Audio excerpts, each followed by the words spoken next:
Good evening.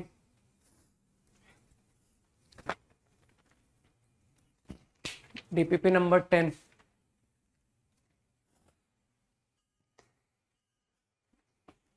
8 to 11. Any doubt? Good evening. 8 to 11 quickly.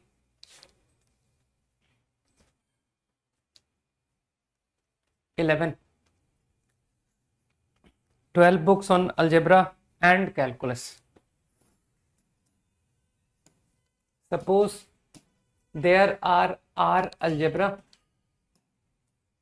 and 12 minus R calculus. Thick. Number of selection consisting of 3 on each topic. RC3, 12 minus RC3. Maximise करना है ना, इसका max value चाहिए। मैंने simply इस फॉर्मूले को खोल दिया, R minus 1, R minus 2, 3 factorial, इसे भी ओपन कर दिया।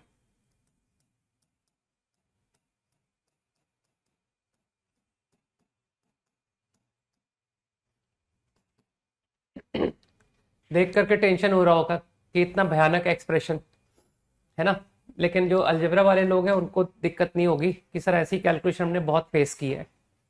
फीलिंग आ गया। देखो R12 माइनस R,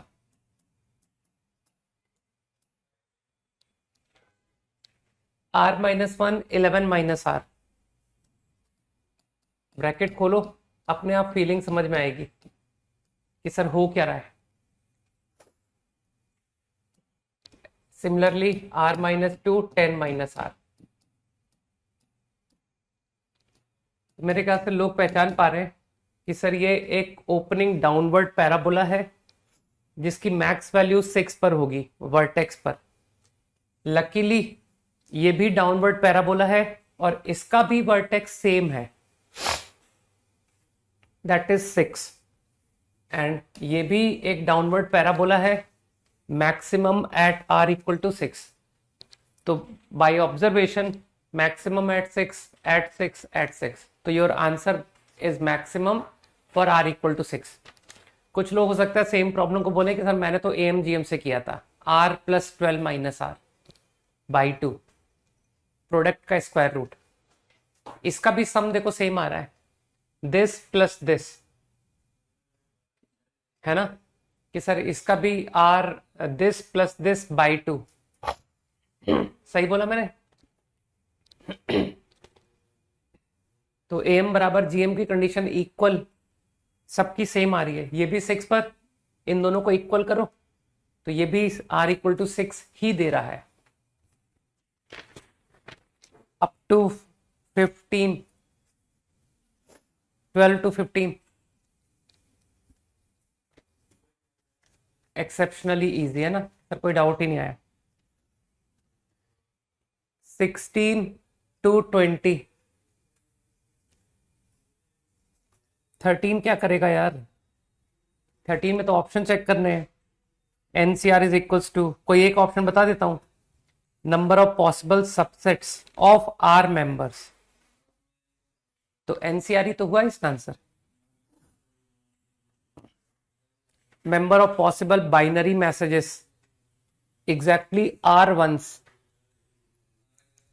तो इसका भी तो आंसर NCR हुआ, बिकॉज बाइनरी मैसेज का मतलब है 0 and 1। तो you select place for R1s, तो आउट ऑफ N कोई R प्लेस सेलेक्ट कर लो, NCR, वहां पर 1 प्लेस हो गया, बाकियों में 0। तो मेरे ख्याल से ऑप्शन आराम से चेक हो रहे हैं। और C पार्ट मैंने अभी लास्ट क्लास में ही पढ़ाया था कि सर इसका आंसर NCR नहीं है, ये R+1 हॉरिजॉन्टल स्टेप्स है और N+1 वर्टिकल है, तो इसका आंसर N+1 CR+1 होगा, है ना। सॉरी गलत बोल दिया, N+R+2 CR+1। कौन सा बोला था? 14 का A एंड 15 का B। 14 का A, अरे नंबर ऑफ जीरोस ये तो तुम खुद निकालोगे। 15 का B, नॉट्स का मतलब है जीरोस, ठीक है। 15 का B, multiple choice containing 10 alternative, one or more than one correct. Too easy भाई,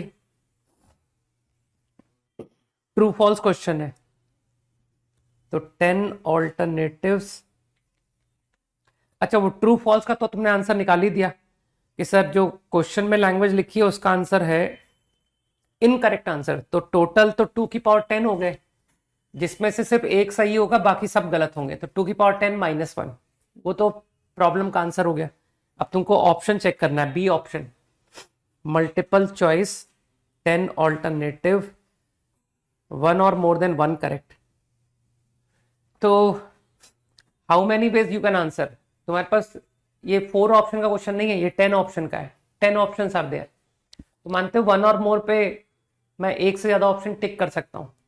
तो हर एक ऑप्शन को 2 चॉइस, मैंने उसे टिक किया नहीं किया, 2 वेज 2 वेज 2 वेज 2 वेज, 2 की पावर 10 वेज, सही। लेकिन अब मानते हो इसमें एक तरीका वो भी चला गया कि सर आपने सबको ही नॉट सेलेक्टेड कह दिया, पहला नॉट सेलेक्टेड, दूसरा not selected, up to all 10 not selected. क्योंकि भाई मैंने तो आंसर किया था, मैंने कुछ तो आंसर किया था ना, तो इसका मतलब वो केस रिमूव होगा इफ ऑल नॉट सेलेक्टेड। तो आई थिंक ये रहा number of veg, one or मोर। अरे क्वेश्चन नंबर 12 इजी था भाई। क्वेश्चन नंबर 12 में तुमको बुद्धू बना रहा है। वो बोल रहा है कि डिसअरेंज्ड, कह रहा है कि all numbers take up its usual position.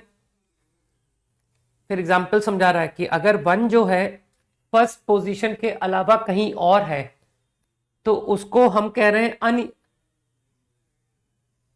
Usual position, मतलब वन को वन पे नहीं जाना है, ठीक है, तो यूजुअल कहेंगे। और अगर वन वन पे जाएगा तो वो अनयूजुअल है। तो number of ways at least 6 take up unusual. तो अनयूजुअल का मतलब मेरी लैंग्वेज में सही ना कि सर 1 1 पे गया, 2 2 पे गया, तो एटलीस्ट 3 आर करेक्ट, 9C6, तो 3 आर करेक्ट, तो 6 आर करेक्ट। तो 6 को तो वन वे रख दिया है ना कि सर वो जो 6 है उसको तो वन वे में रख दीजिए। अब जो रिमेनिंग 3 है तो डी अरेंजमेंट का फॉर्मूला कि सर वो 3 लेटर 3 एनवेलप ऑल रॉन्ग का आंसर वो फॉर्मूले से निकाल लेना। 2 7 करेक्ट, 7 करेक्ट तो one way, 2 question 2 letter 2 envelope both wrong, one way. 8 correct, तुम तो जानते हो सर 8 करेक्ट होता ही नहीं, 8 correct 0, all correct is the answer. 16 से 20, 16 टू 20, क्विकली 20, 17 का बी।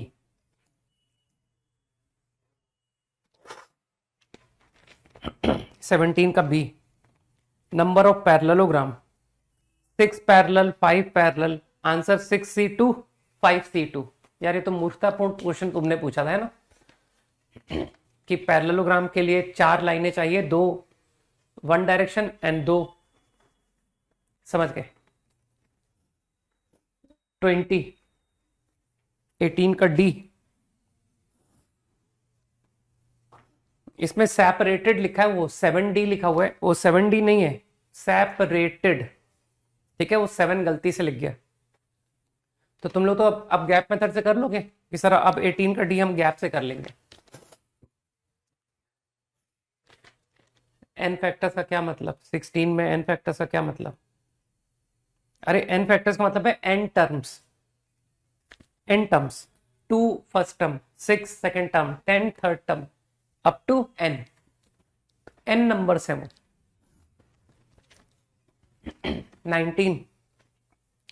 19 में एक छोटा सा करेक्शन बताऊंगा मैं,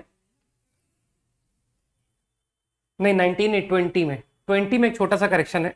चलो पहले 19 बता देता हूं। Maximum number of permutations 2n, I don't know how many A's, I don't know how many B's. तो यार मान ले कि number of A's r, number of B's 2n minus r, तो number of arrangement answer 2n C r. ठीक है, देखो अभी मैंने बाइनोमियल नहीं पढ़ाया है, तो अभी तुमको ऑब्जर्व करना पड़ेगा कि सर ऐसा हमने नोटिस किया है कि 6C0, 6C1, 6C2 up to 6C6। ठीक, अभी मैं इसका प्रूफ नहीं बता रहा हूं, तो तुम नोटिस करना 6C01, 6C1 6, 6C2 15, ये वैल्यू बढ़ती है मिडिल तक। ठीक, और फिर घटने लगती है, क्योंकि 6C6 का आंसर भी 1 होता है ना, 6C5 का आंसर भी 6 होता है, मिरर फॉर्मूला। तो बाइनोमियल्स में तुम नोटिस करोगे कि sir NCR, NC0, NC1, NC2, NC3 ये बढ़ता है, एक नंबर तक बढ़ता है which is it's middle term, और फिर ये घटने लगता है ना। इसका प्रूफ मैंने कहा ना मैं बाइनोमियल में बताऊंगा। तो इसकी जो मैक्स वैल्यू है, इसकी मैक्स वैल्यू मिड में आती है, मिड में, दैट इज 2NCN। ये इसका हाईएस्ट आंसर है। अभी थोड़ी देर रुको, अभी जस्ट बाइनोमियल में बताने ही वाला हूं। ठीक, अब ये 2NCN को यार तुम लोग मैनिपुलेशन तो कर ही लोगे कि सर 2NCN को अलग अलग तरीके से लिख दिया गया है ऑप्शन में, है ना। अरे यू आर लकी भाई शौर्य, आज ही नया चैप्टर शुरू है। ठीक है, तो बाइनोमियल के पैरेलल में PNC करना। ठीक, do binomial live and parallelly finish PNC। Question number 20। हाँ, 20 में करेक्शन एक्चुअली ये है, number of ways in which 3 numbers लिखा है, वहां पर 3 डिस्टिंक्ट लिख दो, 3 डिस्टिंक्ट नंबर। एक्चुअली क्या है ना, तुम लोग जानते हो सर 2,2,2 को भी हम AP कहते हैं। ठीक है ना।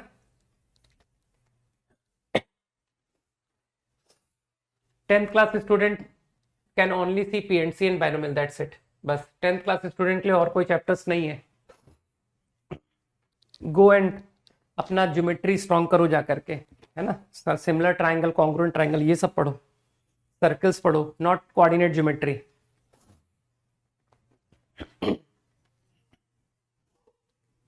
नंबर थ्योरी पढ़ो जा करके, बर्टन, है ना, solve Burton for number theory. Okay, 3 numbers in AP, 3 distinct. मान लो ABC आर इन AP, तो A + C is 2B।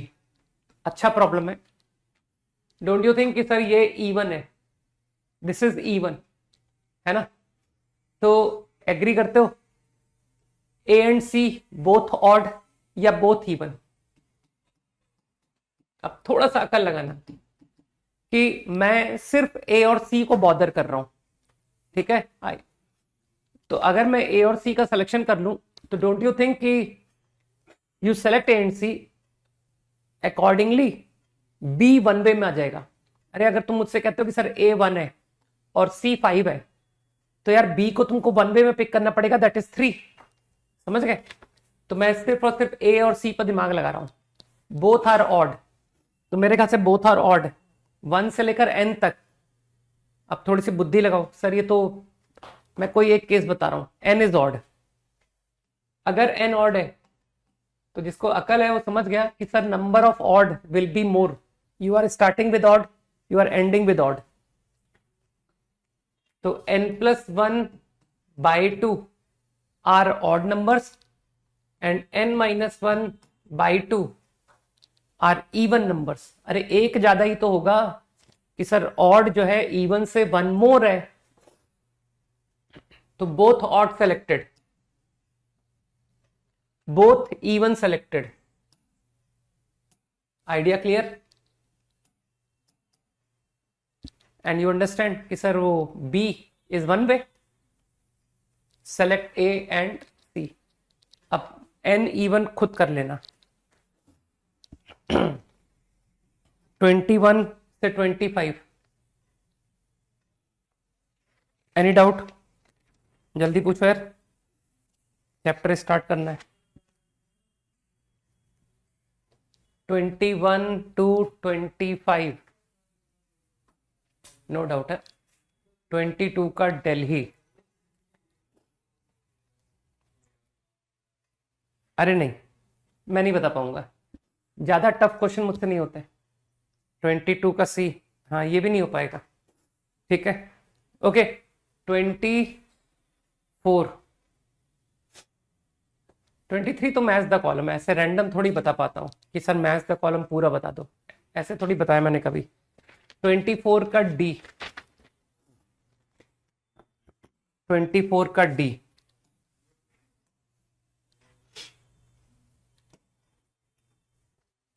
Product of digits, ये तो एग्जाम्पल दे रहा है। 3 into 2 into 1 into 4, 24। 4 digit natural numbers, product of digits 12। 4 digit product 12 चाहिए, सही है। तो यार केस बना लो कि सर 12 प्रोडक्ट लाने के लिए 2 2 3 है ना, 1, चलो मैक्सिमम 1 से शुरू करते हैं, 2 से ज्यादा 1 नहीं ले पाओगे ना। 2 6, और कोई केस 3 4, 3 1 नहीं ले पाओगे है ना। और कोई केस 3 4, अरे डबल 1 लेकर के और कोई केस बताओ ना यार, कि सर डबल 1 लेकर के हम आपको और एक केस बताते हैं। नहीं बता पा रहे हो ना, जल्दी बताओ, मैंने डबल 1 के सारे केस फिनिश कर दिए कि नहीं, जल्दी से कोई हाँ बोलो कि सर डबल 1 के सारे केसेस ओवर है ना। अब सिंगल 1 के केस गिनते हैं, सिंगल 1 2 2 3, सिंगल 1 का और कोई केस है बताओ। सिंगल 1 लेकर के नो अदर पॉसिबिलिटी, राइट, ठीक है। तो अब लगता नहीं तुमको सर ये तो कुछ ज्यादा इजी नहीं हो गया, अब मैं तुम्हारे लिए छोड़ दूं कि सर ये तो हम भी कर सकते हैं। 4 factorial upon 2 factorial, 4 factorial upon 2 factorial, 4 factorial upon, अरे ये भी 2 फैक्टोरियल है, सही, गुड। चलो इसका एक ऑल्टरनेट अच्छा आइडिया बताता हूं, हालांकि this is best solution no doubt, कि सर ये बहुत अच्छा सॉल्यूशन था, ठीक। Alternately you can think like this, 2 square 3 की पावर 1, ध्यान से सुनना, बार बार नहीं बताऊंगा ऐसी बातें। तुमको लगता नहीं कि ये जो 2 की टोटल पावर 2 है, इसको इन 4 लोगों पर बांटो, ए बी सी डी, अरे मैंने डिजिट्स को ए बी सी डी बोल दिया कि सर ये जो 2 की पावर है ना, 2 की पावर 2, इसको इन पर डिस्ट्रीब्यूट करो। समझ पा रहे हो ना मैंने 2 की पावर 2 को क्यों टारगेट किया, क्योंकि ये एलाइक ऑब्जेक्ट है ना। अगर मैं कहता हूं सर दिस गॉट 2 की पावर 1, दिस ऑल्सो गॉट 2 की पावर 1, तो मैं तुमसे नहीं पूछूंगा विच 2 की पावर, है ना। तो 2 alike object distribute over 4 person, लेकिन हाँ ये मैटर करेगा कि सर ये 2 की पावर 1 है, ये भी 2 की पावर 1 है, या फिर ये 2 की पावर 1 है, ये 2 की पावर 1 है। तो दिमाग में आया कि sir 2 alike object 4 person, 2 + 3 C3। Now I am going to distribute 3 की पावर 1, 1 ऑब्जेक्ट 4 पर्सन। अभी इसमें गलती बताता हूं कि सर इसमें कुछ तो गड़बड़ है। क्या तुम नोटिस कर रहे हो कि सर अगर पूरा का पूरा इसको मिल गया, कि सर सारे ऑब्जेक्ट इसको ही मिल गए, तो यार ये तो 12 बन गया, जबकि कोई भी डिजिट 12 कैसे हो सकता है।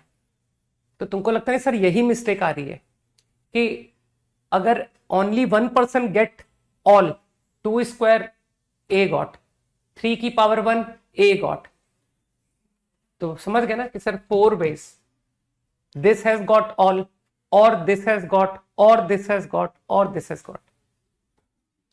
बस बाकी सब ठीक है, बाकी सब मुझे नहीं लगता है कोई प्रॉब्लम है। तो you can go like this also. ये भी अच्छा आइडिया था कि सर एलाइक ऑब्जेक्ट हमारा expertise, when it doesn't matter which object then think of alike. अरे 24 का ए में यार इजी तो है, वो समझा तो रहा है कि सिर्फ number of students watching movie is important, it is not important कौन सा बॉय मूवी देख रहा है, only number of student matter. तो तुमको लगता नहीं कि सर जब खाली नंबर मैटर कर रहा है तो वो जो स्टूडेंट है उसको ऑब्जेक्ट ट्रीट करो, एलाइक ऑब्जेक्ट। आपको सिर्फ इतना बताना है कि movie 1 M1 M2 M3 M4 4 movie है, ठीक। तो मूवी 1 कितना स्टूडेंट देख रहा है, मूवी 2 कितना स्टूडेंट देख रहा है, it is unimportant which students are watching movie 1। वो क्वेश्चन में समझाया है उसने, बस students are alike and movies are person, समझ गए ना।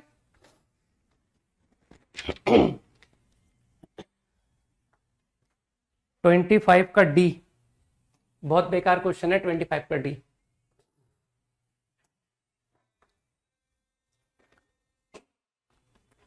फाइव बॉल 3 बॉक्स,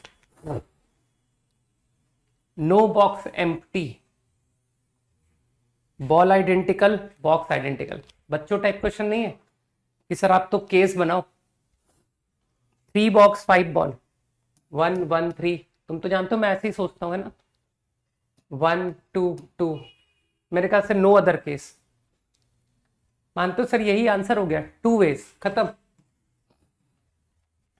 अरे balls are all alike, doesn't matter which 3, doesn't matter which 2, doesn't matter which 1 ball, they are all alike. Now box are also alike, तो इसको 3 ways भी नहीं बोलूंगा कि सर किसी भी बॉक्स में 1 रख दीजिए, किसी में भी 1 रख दीजिए, किसी में भी 3 रख दीजिए। तो this whole is 1 way, this whole is also 1 way, answer 2 ways। 26 to 30, 6 and 7।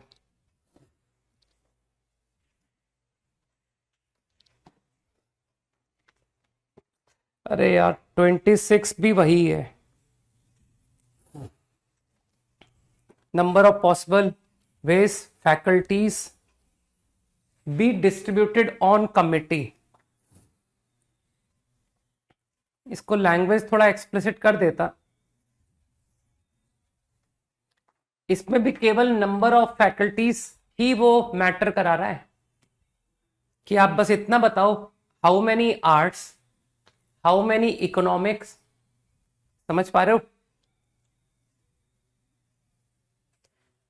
लिखा है उसने, देखो, फैकल्टीज रिप्रेजेंटेशन बी डिस्ट्रीब्यूटेड, ठीक है।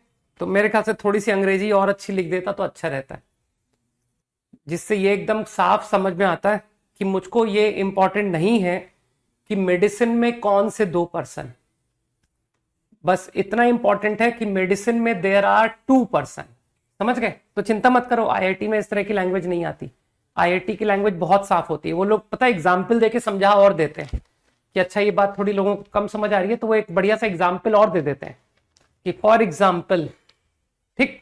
तो इसलिए समझ के खत्म करो कि सर हमको खाली जो है ना 10 आइडेंटिकल ऑब्जेक्ट को ये जो भी स्ट्रीम्स हैं पर्सन पर डिस्ट्रीब्यूट करना है।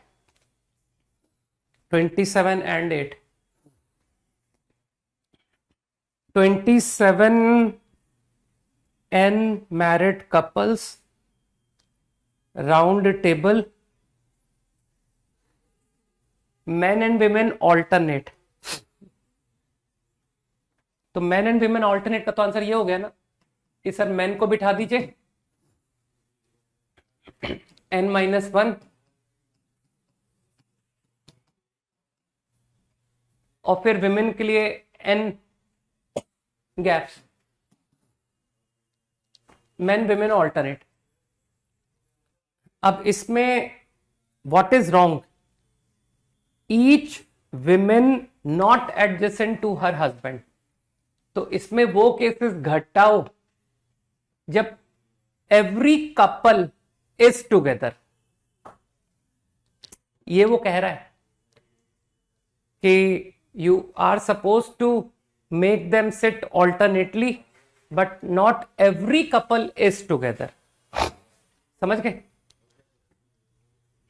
तो अभी तुमने क्या किया, ऑल मैन को बिठा दिया। अब एक काम करो, चलो W1 को बिठाते हैं। I want all are together. तो W1 को बिठाने के देयर आर टू चॉइसेस। पहले तो मैन को बिठा दिया, W1 को बिठाया टू वेज। अब मानते हो W1 will sit between two man, एक तो M1 है और एक दूसरा है। अब जो समझदार लोग हैं पता क्या कहेंगे, दे विल से कि सर वो जो सेकंड पर्सन है ना उसकी वाइफ को बिठाइए। तो मानते हो उसकी वाइफ के लिए सिर्फ एक केस रह गया कि भाई M2 के एडजेसेंट जो 2 सीट है उसमें एक सीट तो भर चुकी है, तो अगले के लिए 1 चॉइस। अब तुमको लगता नहीं कि सर वो जो भी W2 विल सिट, तो अब मैं अगले मैन की वाइफ को बिठाऊंगा। तो समझ गया ना सर, बाकी सब 1 वे में आ जाएगा, 1 वे। 28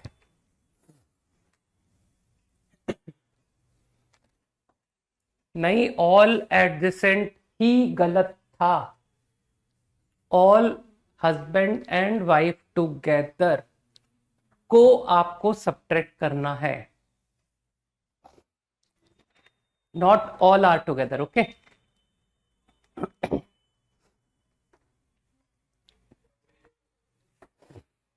ten identical 5 box no two adjacent empty. बस तुम तो समझ गए सर, ये गैप मेथड का क्वेश्चन है।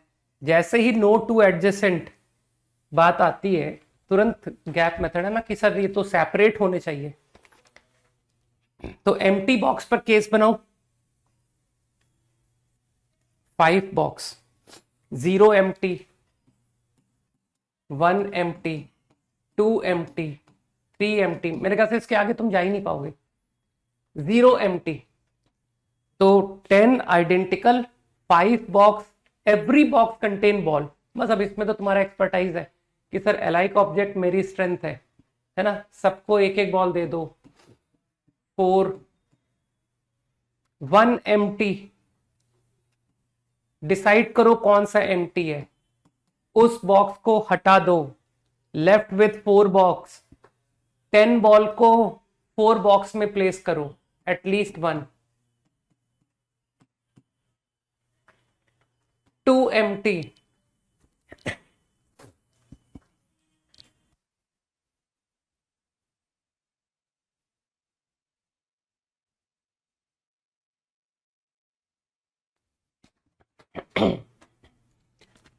तुमको लगता नहीं सर 2 एम्प्टी में गैप मेथड?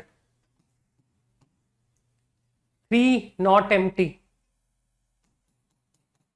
Gap, 4C2। अब I think you remove empty box, 3 not empty. बस तुम समझदार हो यार। 3 एम्प्टी, 3C3, 2 नॉट एम्प्टी।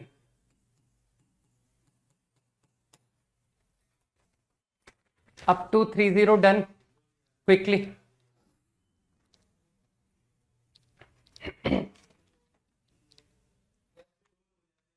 जो भी गलती तुमको लग रही हो या तुमको कम समझ में आ रहा हो, अप्लाई योर ब्रेन, है ना। 30th दिमाग का इस्तेमाल करो, सब समझ में आएगा।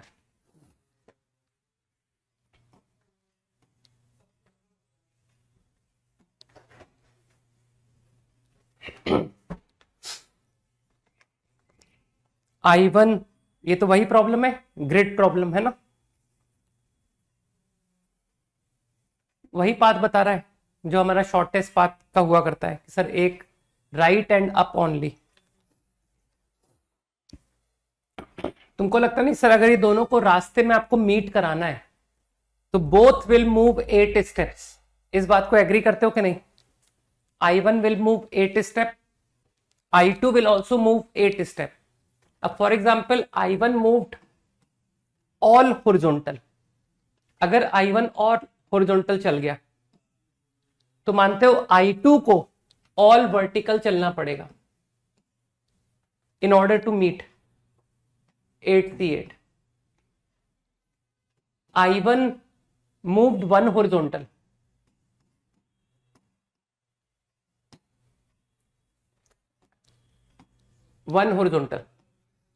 कि सर ये एक हॉरिजॉन्टल चलेगा बाकी वर्टिकल।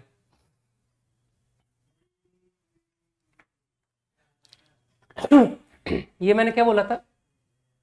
ये मैंने 0 हॉरिजॉन्टल बोला था कि क्या बोला था मैंने? क्योंकि तो सारे हॉरिजॉन्टल चला दिए मैंने। चलो कोई नहीं, ये 0 वर्टिकल, ठीक। I1 0 वर्टिकल, अब मैं 1 वर्टिकल बोल रहा हूं, ठीक। 1 वर्टिकल, तो मानते हो उसकी पोजीशन फाइनल ये होगी कि सर यहां वो पहुंचेगा, जब मर्जी आप वर्टिकल चला दो,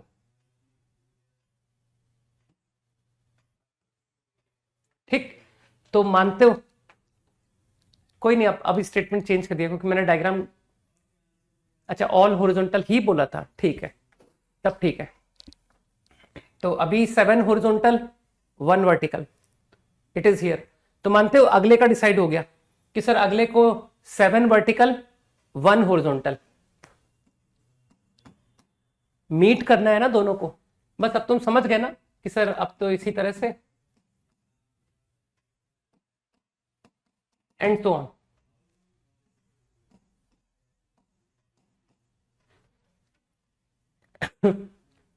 अब दिक्कत आ रही है कि सर इसकी वैल्यू कैसे निकालें, क्या एक एक को कैलकुलेट करें, है ना? तो बिल्कुल एक एक को कैलकुलेट करके किया जा सकता है, लेकिन तुमको एक इजी ऑल्टरनेट आइडिया बताता हूं। तुमको इस एक्सप्रेशन की वैल्यू निकालनी है ना। सपोज देयर आर 8 मेन, वैसे तुमको याद है एक डीपीपी में ही एक क्वेश्चन था रीजनिंग का, अगर तुमको ध्यान हो सर, स्टेटमेंट 1 स्टेटमेंट 2, एक इसी डीपीपीज में एक क्वेश्चन था जो कि ऑलरेडी इस आइडिया पर मैंने पूछ रखा है ना? हाँ, किसी को याद आया कि sir already we have done this idea. There are 8 men, there are 8 women, select 8 people, form committee of 8 people। सही है? तुमने नोटिस किया था ना सर, ये 0 + 8 8, 1 + 7 8, 2 + 6 8। कई लोग समझ के बात को, तो मेरे ख्याल से तुम लोग डायरेक्ट आंसर करोगे कि सर 16C8, और इसी बात को लोग केसेस बना के बोलेंगे 0 men all women 8C0 8C8, 1 man 7 women 8C1 8C7, 2 men 8C2 8C6 and so on. तो सेम प्रॉब्लम को if I do making cases, same problem if I do directly, तो यार आंसर तो सेम ही होना चाहिए ना। तो तुम्हारे प्रॉब्लम का आंसर विल बी दिस। अब मानते हो तुमने इस क्वेश्चन को, अभी पहले भी एक क्वेश्चन आया था कि सर 2NCN, तब तुमने पूछा नहीं था, तो तुम अब क्यों पूछोगे? बताओ भाई, इसका कौन सा आंसर में तुमको तकलीफ हुई है? जल्दी बताओ, ये जो 3 आंसर लिखे हैं इसमें कौन सा आंसर तुमको तकलीफ दे रहा है? कोई सा नहीं?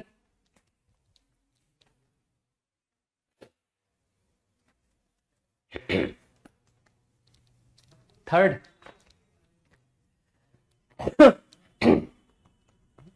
इसमें 4K+2 फॉर्म के नंबर दिख रहे हैं, 16 फैक्टोरियल 8 फैक्टोरियल 8 फैक्टोरियल। तो यार 4K+2 फॉर्म को अलग अलग तोड़ दो ना, कि सर 1 3 15,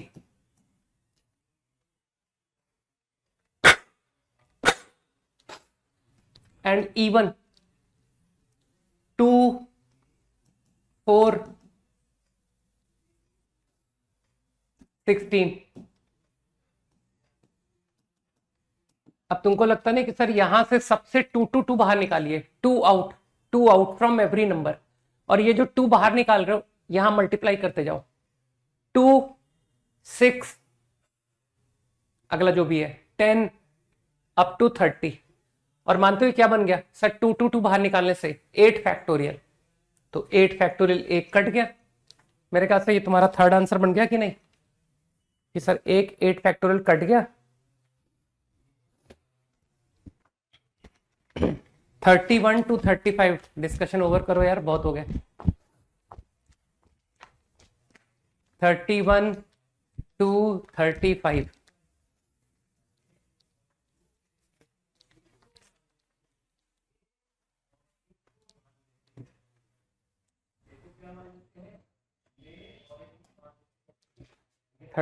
and 3, 33,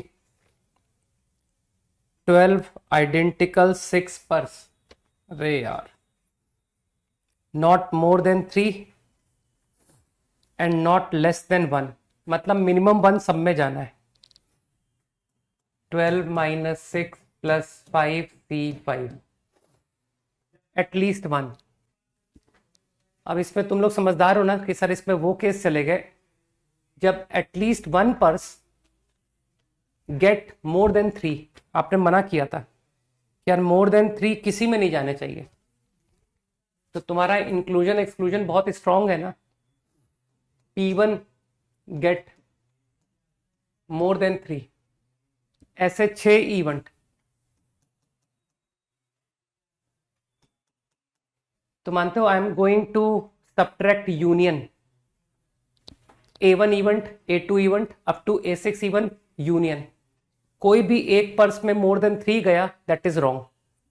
बस अब तुम तो जानते हो कि सर इंक्लूजन एक्सक्लूजन तो हमारा बेस्ट है नहीं। S1 जब ये कह रहा है मोर देन 3 है तो इसको मोर देन 3 दे दो ना यार, 4 to P1 and 1 each to remaining,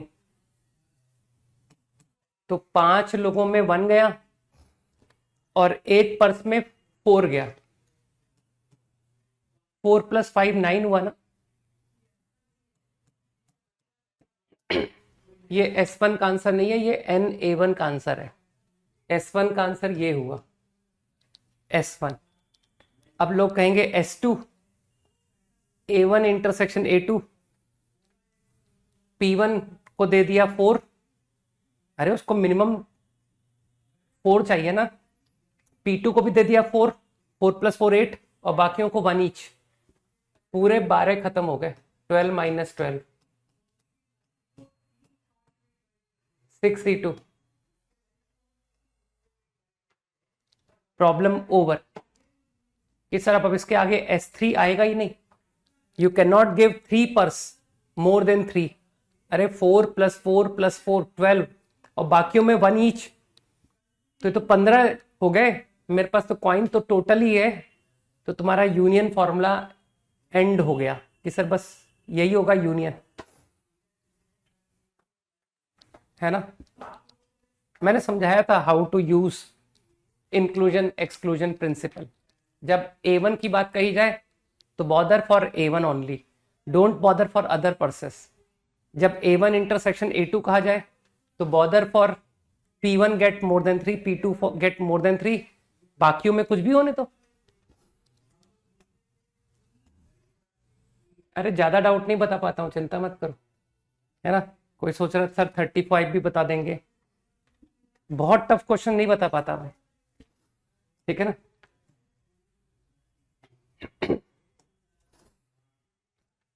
total में से माइनस कर लेना, ठीक है ना। 35 जिसने पूछा है, minus no vowel, total minus no vowel.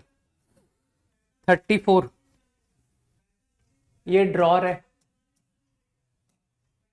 इसमें कंपार्टमेंट्स हैं, हाउ मेनी, n कंपार्टमेंट्स।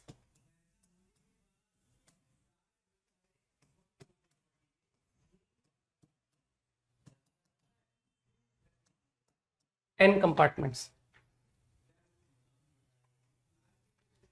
अब एवरी कंपार्टमेंट कंटेन काउंटर्स, इसके अंदर n काउंटर्स हैं, हर एक कंपार्टमेंट में n काउंटर्स आर देयर। अब कह रहा है कि find total number of combination, number of combinations पूछ रहा है, number of selection of at least one of counter, counter का सिलेक्शन करना है। No two of same compartment, किसी भी कंपार्टमेंट से दो काउंटर नहीं आने चाहिए। तो किसी भी कंपार्टमेंट में तुमने मुझे क्या चॉइस दी कि सर कंपार्टमेंट 1 से जो सिलेक्शन है वो या तो 1 काउंटर का होगा या 0 का, क्योंकि total number of selection, total number of combination में तो हो सकता है ना कि sir there is none from C1। I am only worried कि आउट ऑफ टोटल कम से कम एक काउंटर आना चाहिए। तो from compartment 1 there are n+1 choices. ये सब डिफरेंट काउंटर्स थे ना कि sir 1 counter n ways and no counter 1 way, तो n+1 ways. I think same for C2 compartment there are n+1 ways. From every compartment 0 counter. Discussion over. 32 क्या करोगे जान के, 2 पार्ट है भाई इसमें, पहले क्लियर करो कौन सा पार्ट। यही नहीं पता कि कौन सा पार्ट पूछना तो कैसे बता दूं मैं।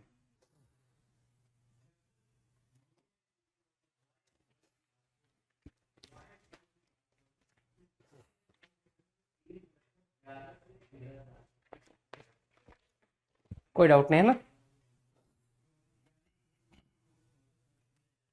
यार, ये क्वेश्चन बहुत बार बता दिए। 15 × 3 नो बॉक्स एम्प्टी, केस बनाना करोगे 1 1 13 तो समय लग जाएगा कि सर 1 1 13 1 2 12 ऐसे बहुत केस बन जाएंगे यार। तो एक काम करो ना, तुम्हारा तो इंक्लूजन एक्सक्लूजन बहुत स्ट्रांग है ना कि sir every ball has 3 choice, box 1 box 2 box 3। लेकिन अब इसमें तुम लोग तो, मैंने कहा ना कि इंक्लूजन एक्सक्लूजन में एक्सपर्टाइज है। At least 1 box is empty is wrong, तो A event box 1 empty, B event box 2 empty, C event box 3 empty, S1 2 की पावर 15 3C1। अब मैं एक्सप्लेन नहीं करूंगा how do I get S1 S2 S3 impossible. अरे 3 ही तो बेचारे बॉक्स थे, 15 बॉल थे, सब एम्प्टी कैसे रह जाएंगे। बी पार्ट पढ़ना इसका कंपेरेटिवली आसान था, मालूम है। 5 इन ईच बॉक्स, हर एक बॉक्स में 5 बॉल्स है, तुमको टोटल सेलेक्ट करने हैं 5 balls from them and at least 1 from each box. तो यार अब केस बना के करो। अब मेरे ख्याल से केस विल बी बेटर कि सर 1 1 3 1 2 2, इससे ज्यादा केस नहीं होंगे। अब किस बॉक्स से तुमने 3 निकाले, 3C1, ये मैंने केसेस बताए हैं।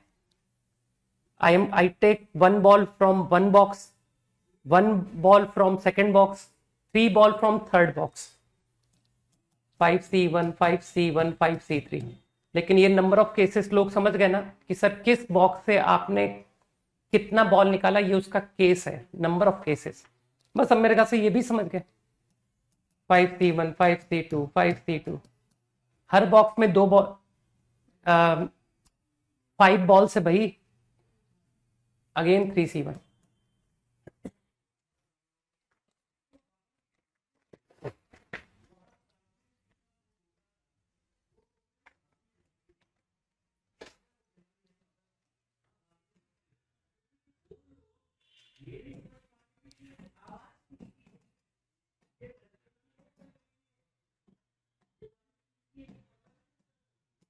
Okay,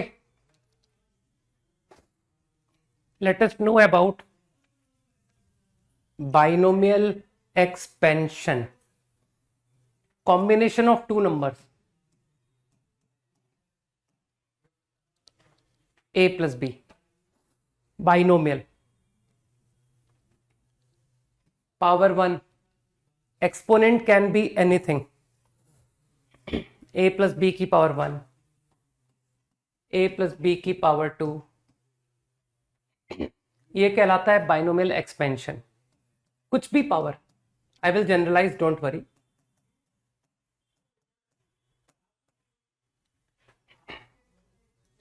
We are only doing binomial theorem for natural number index.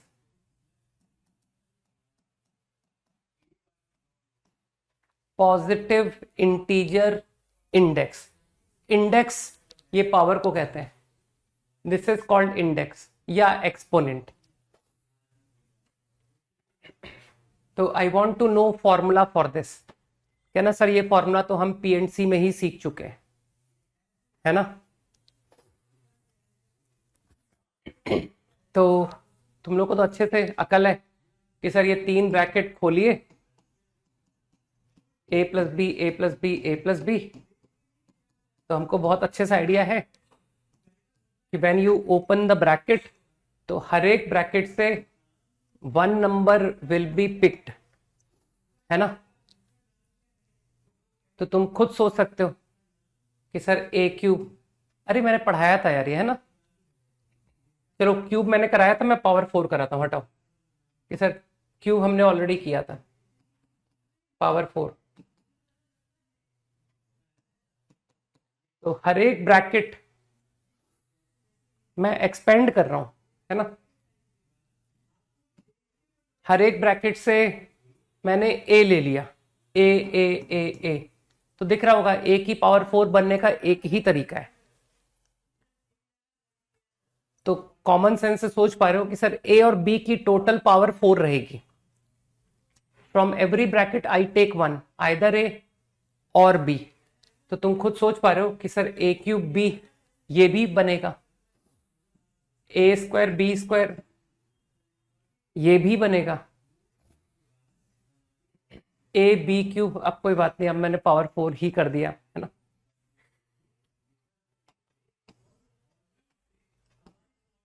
B4 सही है. अब तुम बुद्धि से कोफिशिएंट लिखो कि sir how many times A4 obtained, only once. How many times a cube b, तो जिसको समझ है वो जानता है कि सर ये ब्रैकेट हो गए place 4 places, arrange 3A and 1B, है ना. तो 4 फैक्टोरियल अपॉन 3 फैक्टोरियल 1 फैक्टोरियल. उसके बजाय तुम ऐसे भी तो कह सकते हो कि sir 4 places you select 1 place for B, तो automatically remaining place for A 4C1. I selected 1 place for B. अब बी जहां भी गया इन 1 वे, अरेंज तो बी को रखने का तो एक ही तरीका ना, यू जस्ट डिसाइड प्लेस कि सर कौन सी प्लेस में बी विल गो, और वो प्लेस उसका ब्रैकेट कहलाएगा. तो बाकी प्लेसेस में ए रख दिए. बस अब तो तुम्हारी समझ है ना कि सर हो गया. तो अभी तुमको थोड़ा जनरल करके देता हूं जिससे कि हम कुछ फॉर्मूला लिख सके. तो now I am going to generalize the idea.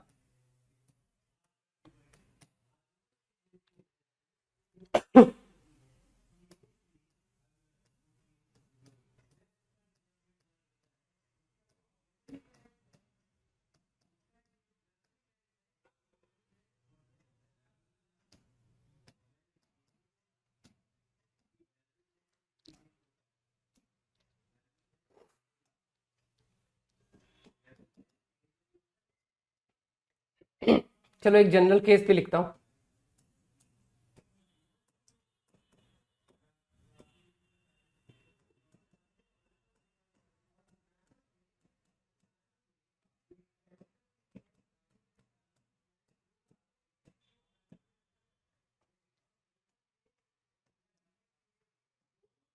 formula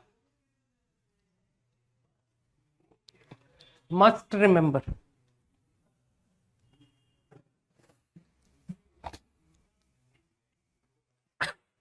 Ten seconds quickly. I think you now understood कि सर ये फॉर्मूले का लॉजिक क्लियर. ए बी के सारे कॉम्बिनेशन तुमने सोच लिया कि सर जब ब्रैकेट खोलेंगे तो what will happen. There will be certain number of A's, there will be certain number of B's and there some will be n. तो वो सर्टेन नंबर की सारी possibility, all A, 1b, 2b up to all b, है ना. और फिर रही बात कि सर वो कोफिशिएंट, तो तुम तो समझदार हो कि भाई 2a को और n-2b को अरेंज करो इन n प्लेसेस. तो यू अंडरस्टूड.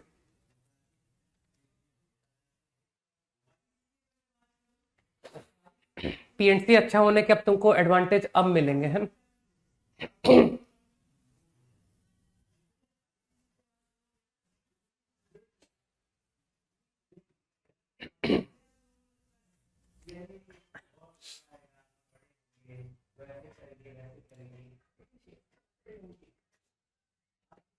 ठीक है. इन शॉर्ट तुम लोग तो सिग्मा, है ना, मैं एक्सपर्ट हूं ना कि सर सीक्वेंस एंड सीरीज के जमाने से बहुत अच्छी आदत पड़ गई है.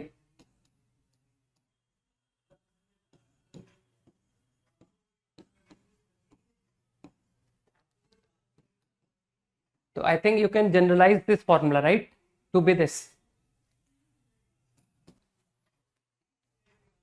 रिमेंबर, ये एक बहुत बड़ी कॉमन एरर है लोगों की.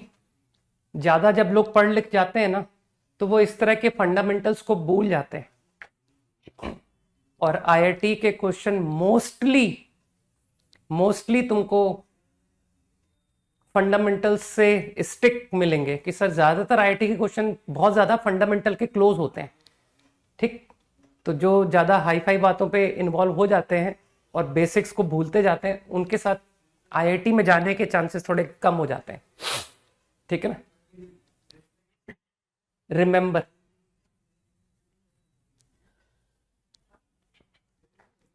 कैसे भी रटो, आई डोंट केयर कि सर पहला नंबर n-r, दूसरा number power r, coefficient NCr. ठीक है ना.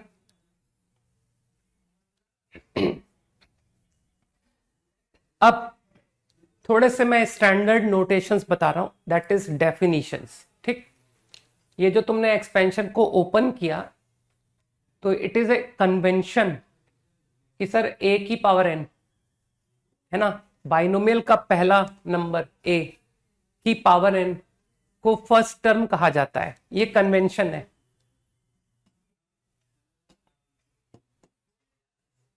This is first term, this whole. a की power n-1 is denoted second term. ये सेकेंड टर्म कहलाता है. ये third term. I think number of term तो तुम लोग को सबको पता ही है कि सर ये तो हम ऑब्जर्व कर सकते हैं. a की power n-1 going till a की पावर 0. तो how many terms in total?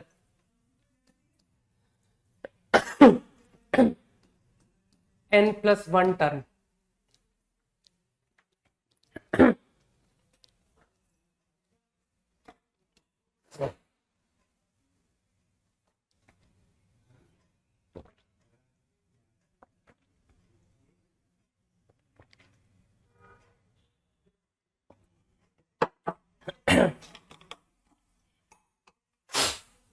तो अब इसमें डोंट से कि सम तो कम्यूटेटिव होता है, तो मैं क्यों ना इस नंबर को फर्स्ट पढ़ लूं, इसको सेकंड, इसको पहली प्लेस पर रख दिया, इसे सेकंड में. ऐसा अलाउड नहीं है. तो बाइनोमियल में तुमको क्वेश्चंस में मिलेगा, वो कहेगा कि third term of the expansion. तो जैसे ही वो थर्ड टर्म बोलेगा तो इट इज अंडरस्टूड कि what is your third term, your third term is NC2 a की पावर n-2 b²। ठीक, तो कीप दिस इन माइंड कि प्रॉपरली पोजीशनिंग की गई है। तो एक तरह से let me come to general term. ये जनरल टर्म है ना कि सर इसके थ्रू आप सबको रिप्रेजेंट कर रहे हो, तो can you observe this will be which term? ये कौन से नंबर का टर्म कहलाएगा? सोचो, विच टर्म? तो अक्ल लगाओ। C0 first term, C1 second term, C2 third, तो CR R+1।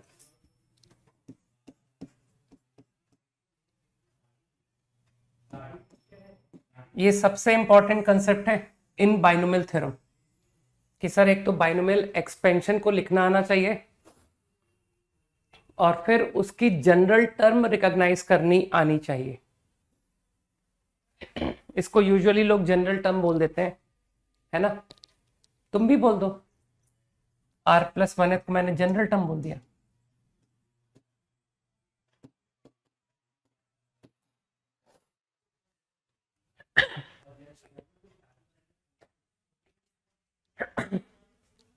क्विकली,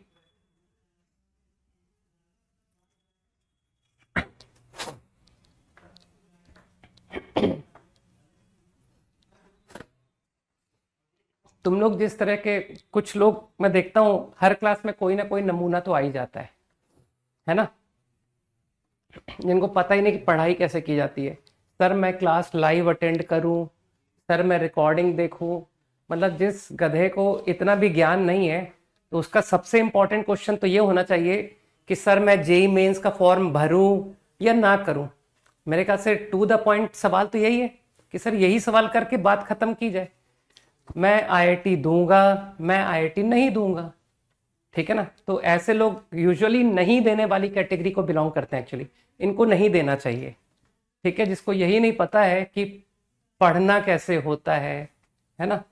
उन लोग को एग्जाम देने का कोई हक नहीं है मेरे हिसाब से, ठीक? तो I think meaning of term is clear. कुछ बातें और बता देता हूं, है ना? चलो अच्छा, नेक्स्ट एक अच्छे एग्जाम्पल के थ्रू जाते हैं ना। लेट्स से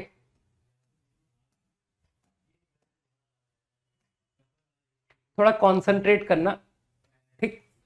तो I think you understood the meaning of term. Binomial expansion के टर्म का क्या मतलब है, you came to no.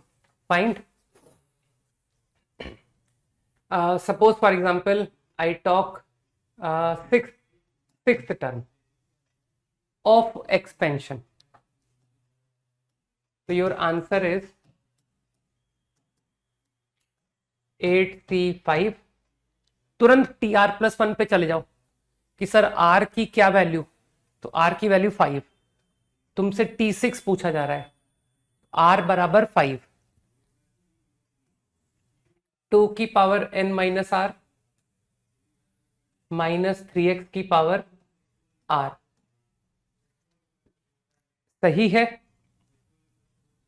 Now another important term is, तुमसे वो टर्म पूछ सकता है, तुमसे वो कोएफिशिएंट पूछ सकता है, कोएफिशिएंट ऑफ सिक्स्थ टर्म। तो what does it mean? What is the coefficient? Coefficient जो तुम जानते हो कि सर वेरिएबल को छोड़ करके बाकी जो होता है ना उसे कोएफिशिएंट बोला जाता है। तो what is going to be coefficient? 8C5, 2 की पावर 3 -3 की पावर 5, ये कहलाता है कोएफिशिएंट। तो मेरी बात को समझ रहे हो तुम? तुमसे टर्म पूछा जा सकता है, what is first term, second term, ठीक है ना? कोई भी टर्म पूछ सकता है। He can ask you coefficient of any term, Now another thing, binomial coefficient.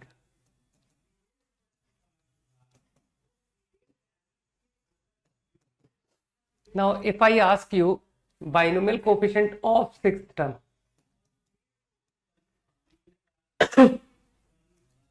it only means NCR. ये आंसर।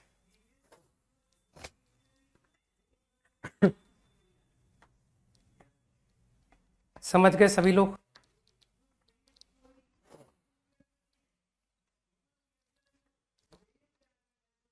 तो ये दोनों ही बातें क्लियर होनी चाहिए। What is the meaning of binomial coefficient, coefficient term? Easy, should be clear to all.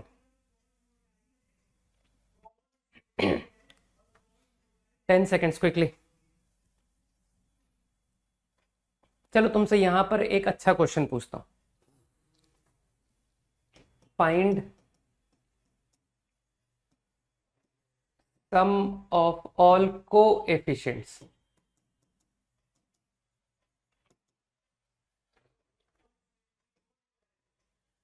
of expansion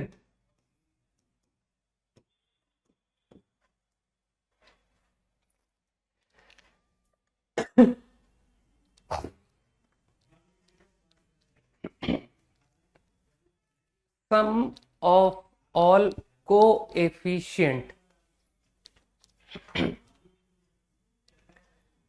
तो मानते हो सम ऑफ ऑल कोएफिशिएंट, इस एक्सपेंशन पे जाओ और x को छोड़कर सब, है ना, कि सर इसका पूरा एक्सपेंशन लिखिए। 8c0 2 की पावर 8 -3 की पावर 0, x तो लिखोगे ही नहीं। 8c1 -3, समझ पा रहे हो कि sir x vanish.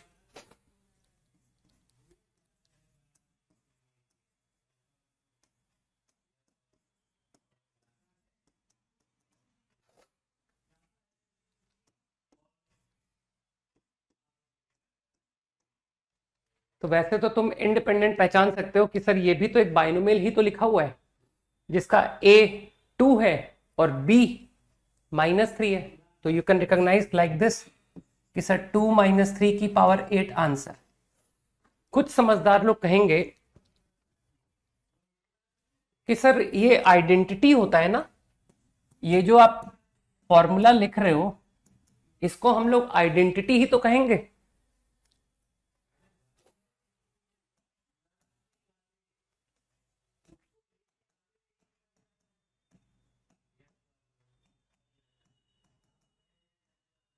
This is called identity.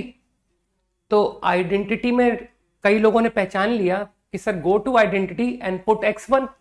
बिल्कुल ठीक, पुट x इक्वल टू 1। तो you can do like this. बजाय कि मैं बाइनोमियल पहचानूं, मैं अकलमंदी से जो गिवन एक्सपेंशन है उस पर जाकर के ही मैंने पहचान लिया कि सर ये तो x को 1 रख दीजिए, तो आपका प्रॉब्लम का आंसर हो गया। You will get sum of all coefficients, that's it।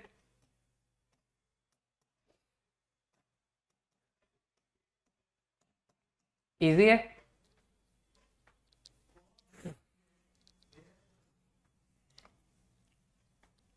तो इस तरह के हल्के क्वेश्चन लोग पूछ लेते हैं। 10 seconds क्विकली।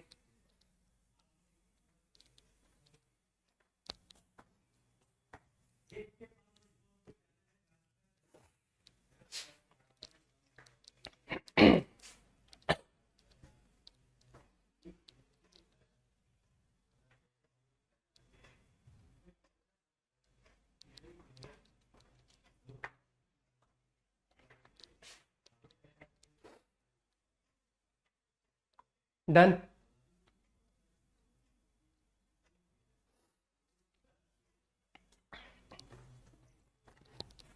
थोड़ा सा तुम सरप्राइज हो सकते हो, लेकिन मत होना, है ना।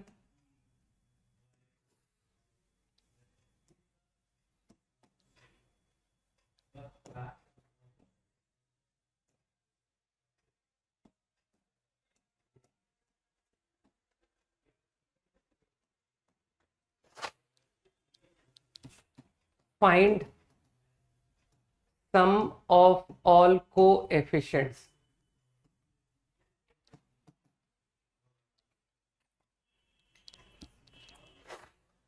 तो कुछ लोग सोच रहे होंगे पढ़ाया तो है नहीं, सवाल पूछ लिया।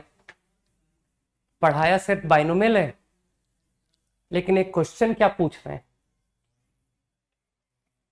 लगाओ दिमाग फिर बताऊंगा।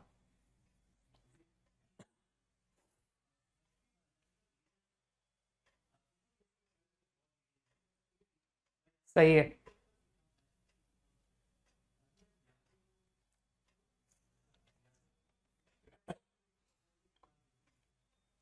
एक्सपेंशन की जरूरत ही नहीं है। एक बात बताओ, जस्ट यूं ही सोचना, आई एम नॉट इंटरेस्टेड कि सर ये एक्सपेंशन क्या आएगा, मुझे एकदम इंटरेस्ट नहीं है। कुछ ए आर, अरे कोफिशिएंट को बोला यार, है ना, 2 की पावर R1, 3x की पावर R2 एंड -7z की पावर R3। मानते हो सर इन तीनों पावर का सम 15 होगा, मानते हो? जल्दी से हाँ बोल दो कि सर हम इस पॉलिनोमियल को बहुत मेहनत करके खोला। एग्री करते हो कि सर हमने बहुत मेहनत करके इस पॉलिनोमियल को खोला, तो वी केम टू नो कि कुछ इस तरह की सिचुएशन आएगी, 2 की पावर समथिंग, 3x की पावर समथिंग एंड -7z और पावर्स का सम 15। अब आप हमसे पूछ रहे हो कि यार कोफिशिएंट का सम बताओ, तो तुम यही कहोगे ना सर ये आइडेंटिटी लिखा हुआ है ना, दिस इज एन आइडेंटिटी। तो कोफिशिएंट का मतलब हुआ कि x और z वैनिश हो गया। सही है।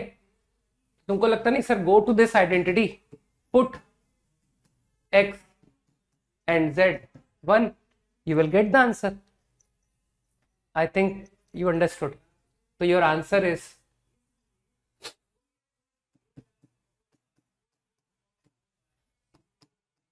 minus of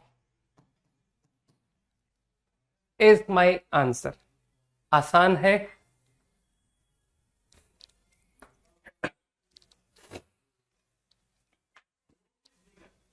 आसान है नहीं?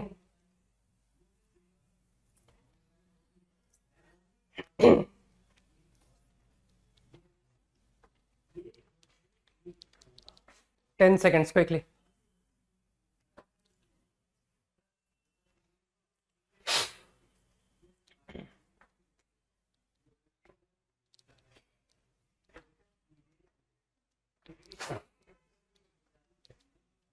Okay. Okay, let us know about middle term of binomial.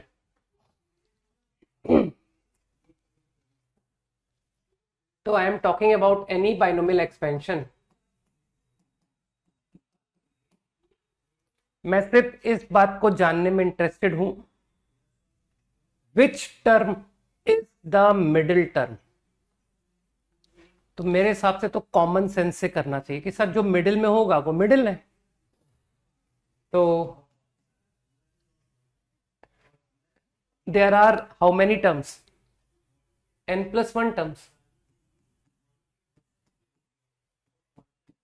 I want to know, ये मिडिल है, n+1 टर्म्स।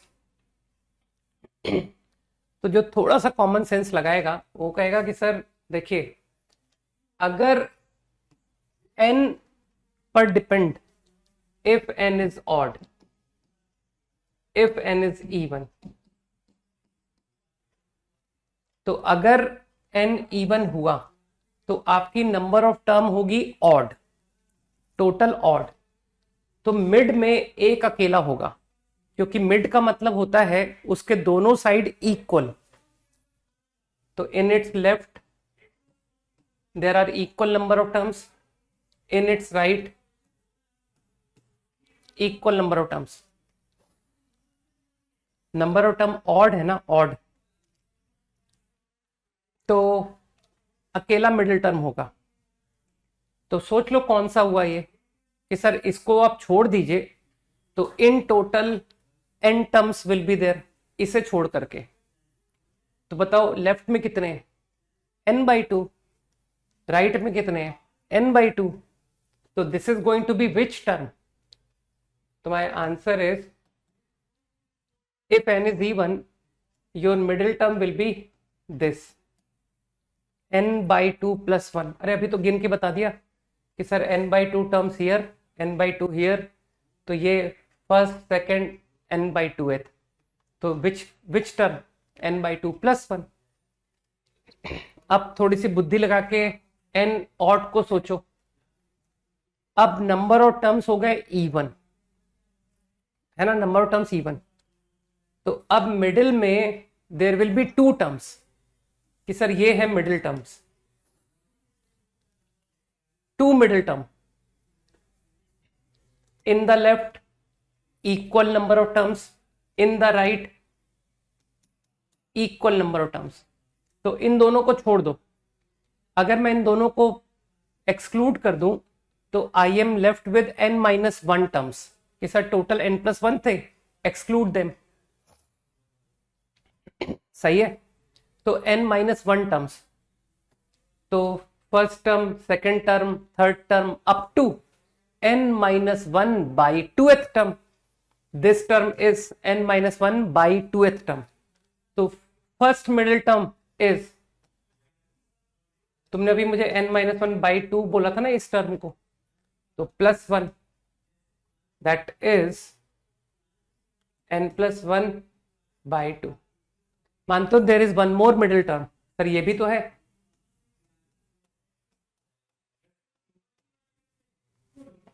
तो there will be 2 middle terms. बस पता होना चाहिए कि किसी एक्सपेंशन का मिडिल टर्म का क्या मतलब है।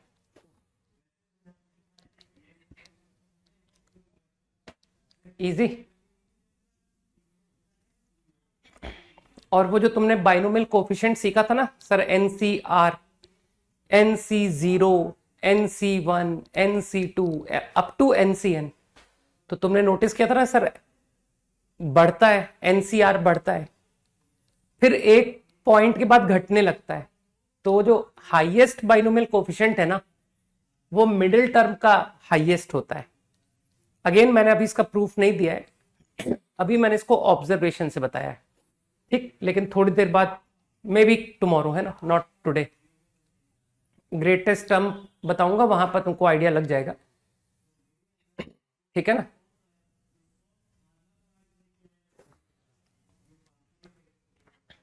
लोग समझ के मेरे ख्याल से बात को, है ना। तो वो जो NCR मैक्स होता है ना, इसकी max value, that is the binomial coefficient of middle term. Okay. तो वो जो मिडिल टर्म है उसका बाइनोमियल कोफिशिएंट हाईएस्ट होता है। इसी का वो डीपीपी में यूज हुआ था कि सर वो 2NCR की मैक्स वैल्यू, तो 2NCR की मैक्स वैल्यू मिडिल का होगा। देयर आर 2n+1 टर्म, तो देयर आर 2n+1 टर्म, तो मिडिल टर्म सिर्फ एक होगी, दिस। सही है ना। तो n+1th टर्म का जो बाइनोमियल कोफिशिएंट है वो हाईएस्ट हुआ। मैं 2NCN की बात कर रहा हूं, 2NCR, तो योर आंसर इज 2NCN, क्योंकि अभी भी तुमने मुझे बताया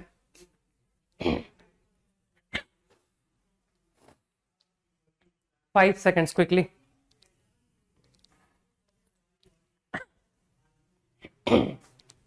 आइडिया क्लियर?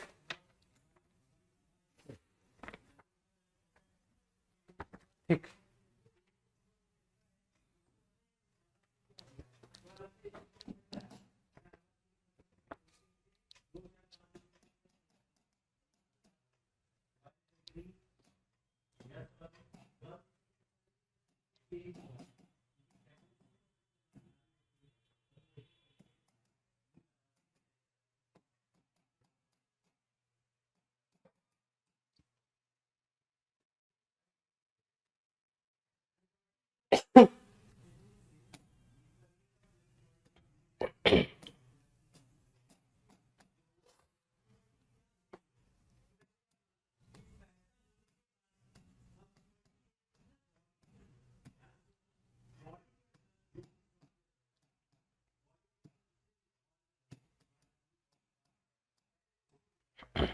क्विकली।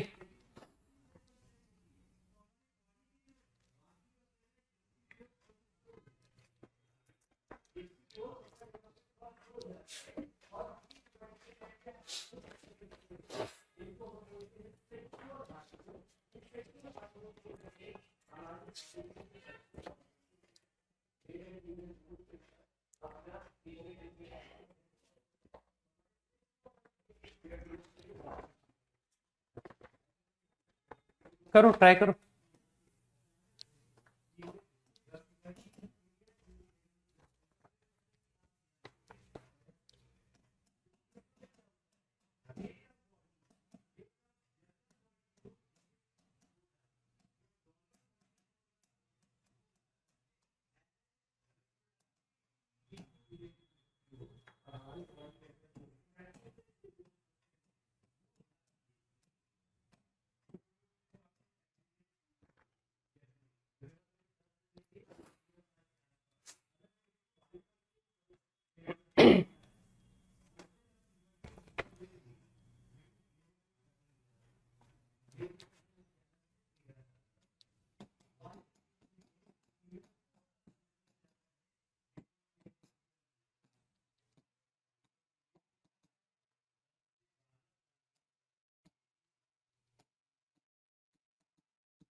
हो गया मेरे ख्याल से थर्ड टर्म तो तुमको तो आदत हो गई है ना, सर TR+1 T3 मतलब R/2 जनरल टर्म से सोचते हो ना, कुछ लोग समझ पा रहे हैं ना कि सर R+1, बस तो फॉर्मूला रट लिया है, NCR A⁻n−R B⁻R।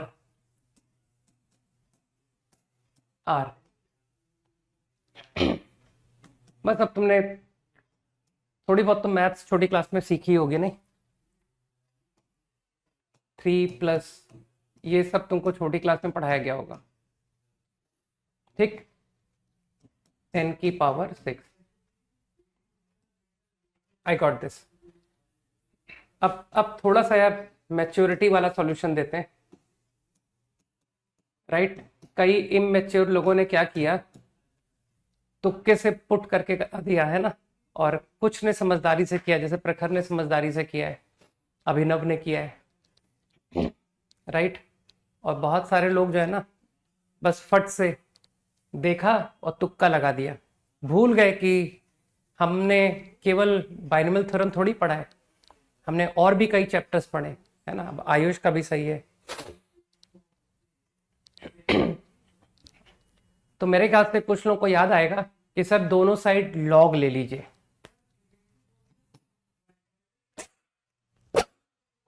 तो I am taking log base 10 both side. तो आज भी तुमको लॉग की प्रॉपर्टीज आती होंगी, ऐसा मैं एज्यूम कर रहा हूं, ठीक।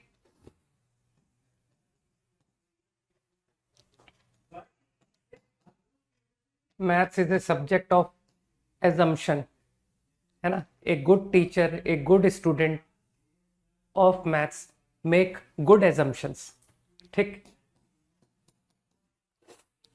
बस तो लोगों को क्वाड्रेटिक आती है,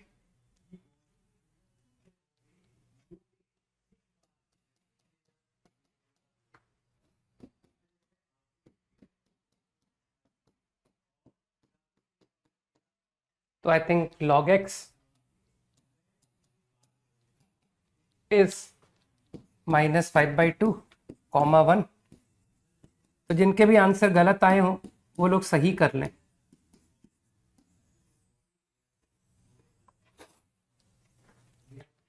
ठीक है, मेरे ख्याल से डिफाइनिंग में तो कोई तकलीफ है नहीं कि सर ये जो भी आंसर्स आए, लॉग में एक थंब लॉ और था कि आंसर आने के बाद में एक बार चेक करना होता था, तो यहां पर सब कुछ ठीक है, नो प्रॉब्लम। 5 seconds quickly. और सबको पता है चेक में सिर्फ और सिर्फ डिफाइनिंग का ध्यान देना होता था, है ना।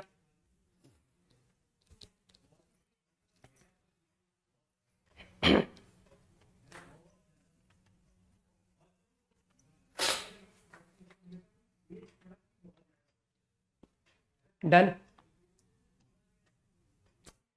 करो करो अगला जल्दी करो। कल का होमवर्क पीएनसी एक्सरसाइज 1 पूरी नहीं दे रहा हूं, बहुत ज्यादा हो जाएगी। नहीं, ओनली 20 क्वेश्चंस, 20 ठीक है ना।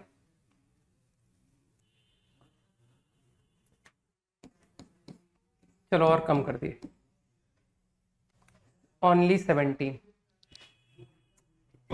ये तो डायरेक्टली याद आ गया ना कि sir total 12 terms,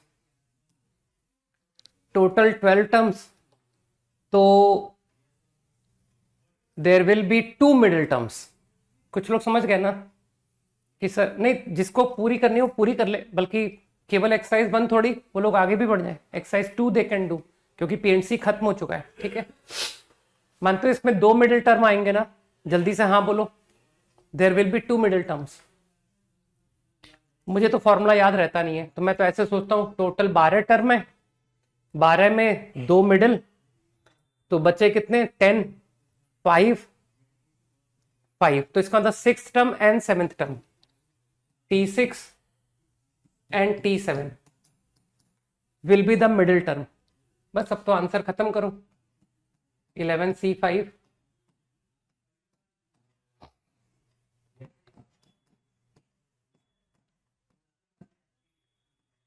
T7,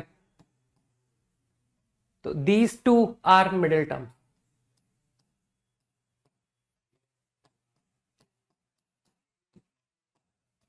answer got it quickly. अगला क्वेश्चन साथ में करेंगे ना।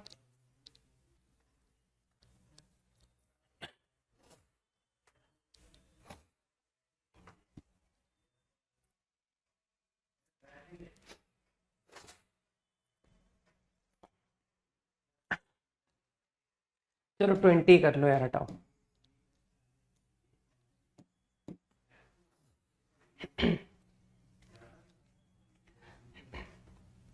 मानते हो कि एक्सपेंशन लिखा हुआ है, तुमसे कह रहा है कि x cube, which term contain x cube, तो कहां से सोचना शुरू करें। तो मेरे ख्याल से जनरल टर्म मदद करेगी कि sir let's consider general term. ये तुम्हारी सारी टर्म बता देता है भाई, first second third up to n+1th। तो r+1th टर्म 6CR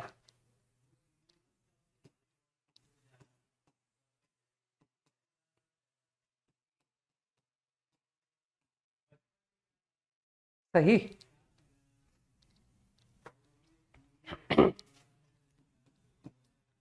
कोशिश करके आओ, है ना। 2 की पावर -1/3 की पावर, नाउ x की पावर, है ना। स्कूल में जो मैथ सीखी है उसकी मदद ले रहा हूं कि सर x की पावर 12 -3r।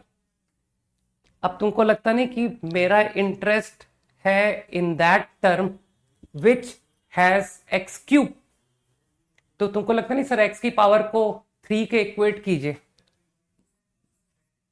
12 - 3r = 3। समझ पा रहे हो ना। तो आई गेट r = 3। मानते हो प्रॉब्लम खत्म कि sir T4 fourth term is the term which has x cube। तो my answer to the problem is T4 which is 6C3 2 cube -1/3 cube and x cube is the right answer। Term containing x cube is fourth term, और term की value भी बता दी। ये है वो term तुम तो कोफिशिएंट लिख रहे हो प्रखर, कोफिशिएंट नहीं लिखना है, टर्म लिखना है। टर्म में एक्स भी आएगा। मैंने तुमसे कोफिशिएंट नहीं पूछा था, find the coefficient of the term containing x cube, ये नहीं पूछा था। जो सवाल पूछा जाएगा वो आंसर होगा, है ना? क्लियर? चलो भाई, होमवर्क बता दिया, ठीक से करो। पीएनसी बहुत इंपॉर्टेंट है, आगे आने वाले चैप्टर्स में बहुत इंपॉर्टेंट रहेगा, है ना? तुम लोग को तो अकल है ही कि सर आखिरी के चैप्टर्स जो चल रहे हैं they are very important, straight line, circle, PNC, binomial. और कई लोग तो दिवाली की छुट्टियों का इस्तेमाल करेंगे, है ना, कि सर जो बैकलॉग है ना उनको सही कर लूं, वरना भैया लोगों की तरीके 12th में सफर करूंगा, जिन भैया लोगों ने ढंग से तैयारी नहीं की थी 11th में, है ना, कि सर मैं नहीं सफर करना चाहता। ठीक, चलो ओके, बाय, गुड नाइट, जय हिंद। जिन लोगों ने ढंग से 12th पढ़ाई की थी वो तो ठीक है, लेकिन कई लोग होते हैं ना, तुम जानते हो कि सर 11th में तो रिलैक्स करते हैं, फिर 12th में आके परेशान होते हैं। तो I will not belong to that category. चलो बाय, गुड नाइट।